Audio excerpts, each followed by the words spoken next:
looking ahead, sorry, one more quick question. Go ahead. No, one more quick question. Then looking ahead past the bowl game, let's say Florida State wins the bowl game and is a 10-win team, finishes the year 10-3. Does this team start 2023 as a top 10 ranked team in the preseason? God, I hope not. And I'm not saying that they should. They should. But I hope not, because I want them to have something to play for. Yep. If you remember 2013, we didn't start off the season as a top 10 team. I think we were top 20, if I remember correctly. Oh, yeah. It's like 11, 12. I thought it was like mid-range. Yeah, so we were around there. That's where I want to be able to be at. Start 15-20 and earn your spot. But I do believe that a majority of this team is going to return. And I think there's going to be a lot of hype. And now the problem is, how do you coach and how do you maintain the hype?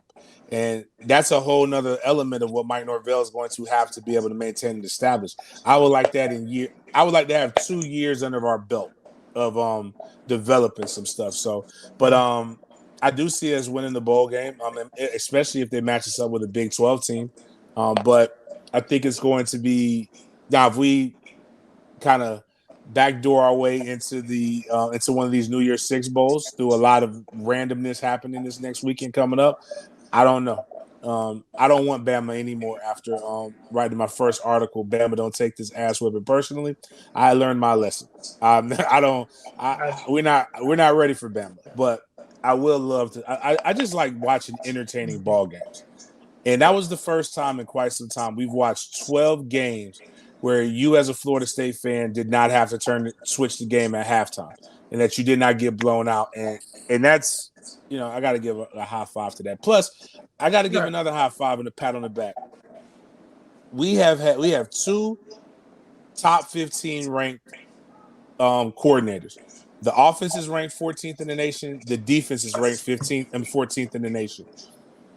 And Fuller in that secondary has a top 4 ranked against in yards. They've only given up 1,907 yards on this season in the air. That is freaking impressive. And when you consider the quarterbacks and what their rankings were when they came into this season, you talk about Jaden Daniels, you talk about Malik Cunningham.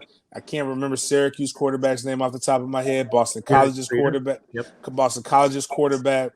Anthony Richardson was a Heisman candidate. Tyler Van Dyke was a Heisman candidate. NC State's quarterback, before we knocked him out, was a top quarterback. You're talking about going up against 7 to 8 quarterbacks that everybody had some kind of high praise for, and you gave up under, I think that's about 180 something yards a game. That's crazy. That's insane.